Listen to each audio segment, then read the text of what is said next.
आशीष, अब क्यूज़ पर आ जाते हैं। और सबसे इम्पोर्टेंट क्यू, देखिए बहुत कुछ हुआ है पिछले 48 घंटों में।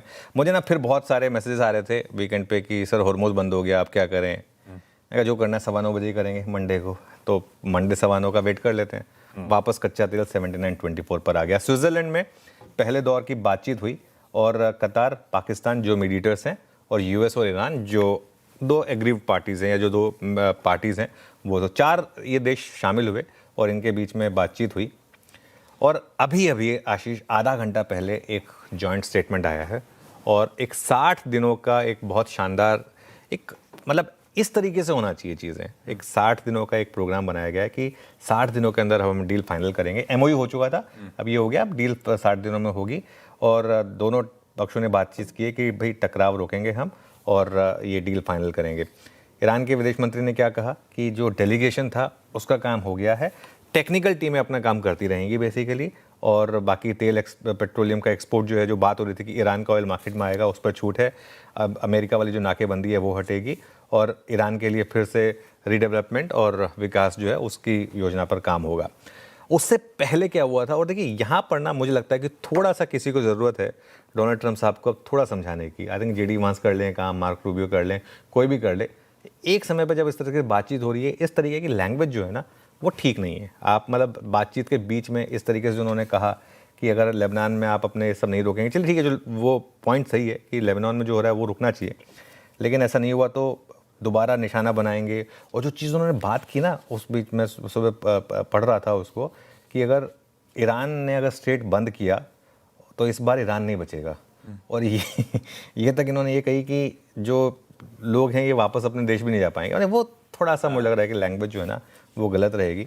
और उन्होंने ये भी कहा कि ये हम इसको कंट्रोल कर सकते हैं, हॉर्मुज़ का रक्षक बन सकते हैं, टोल भी हम वसूल कर सकते हैं, और हॉर्मुज़ से गुजरने वाले तेल का 20% ले सकते हैं। अब जब ये सब बातें हुई, देखिए ये अभी जो आधे घंटे हुआ उससे पहले की बातें हैं, तो इसके लिए उतनी तवज्जो नहीं दूंगा मैं जितनी कि अभी जो आधे घंटे पहले हुआ। लेकिन उसके बाद ईरान ने भी ऑब्वियसली एक पलटवार किया। ईरान ने बोला कि भाई ये सब आपको नहीं बोलना चाहिए। हालांकि काफ़ी जो अगर आप देखें, जो ईरान के पार्लियामेंट चीफ है, उन्होंने जो बात कही कि हम यूएस की धमकियों को कोई अहमियत नहीं देते और ट्रंप को अपने बयानों में थोड़ी सावधानी बरतनी चाहिए। ये बात तो खैर हर कोई कहता है, लेकिन जो भी है। अब इंटरेस्टिंग पता है क्या है, यहाँ पर सारा मामला आ जाता है एक इजराइल का। और देखिए इजराइल के साथ ऑब्वियसली एक सिंपैथी फैक्टर बनता है, क्योंकि इजराइल जो है उसके लिए एग्जिस्टेंशियल क्राइसिस है। जो जहाँ से घिरा हुआ है वहाँ पर हिजबुल्लाह का खतरा है उनके लिए, फैक्ट है। पहले हमास उनके लिए एक बहुत बड़ा खतरा था, इतना बड़ा टेररिस्ट अटैक हुआ था, तो ये सब हूती है, ये सब है, ये इनके लिए रिस्क रहेगा। तो ये थोड़ा सा एक इशू रहेगा। लेकिन अब आते हैं हम इन सब का जो निचोड़ क्या है, हमारे लिए सबसे इंपॉर्टेंट क्या है, state of Hormuz. State of Hormuz में अभी भी टैंकर्स आ जा पा रहे हैं। ये जो एक एजेंसी है केपलर, उन्होंने कहा है सऊदी अरेबिया के भी 3 सुपर टैंकर गुजरे, यूएई का भी टैंकर गुजरा, 5 ईरानी सुपर टैंकर भी गए, और ज़्यादातर जहाज़ जो है वो मान रहे हैं ईरान के जो तय रास्ते हैं उसको। वो जो न्यूज़ आई थी कि हॉर्मुज़ बंद कर दिया गया है, कम से कम वो मुझे लग रहा है कि मोर और लेस एक धमकी थी, मोर देन एनीथिंग एल्स। उसका सबसे बड़ा एग्जांपल है कच्चा तेल, क्योंकि कच्चा तेल वापस एक बार के लिए सुबह 81 तक गया था जब वो खबर आई थी। अब वीकेंड पे कच्चा तेल ट्रेड नहीं करता है, इशू ये है। तो इसके लिए सुबह सुबह मंडे मॉर्निंग को एक बार नी जर्क आता है, कच्चा तेल दिखाइए एक बार जरा।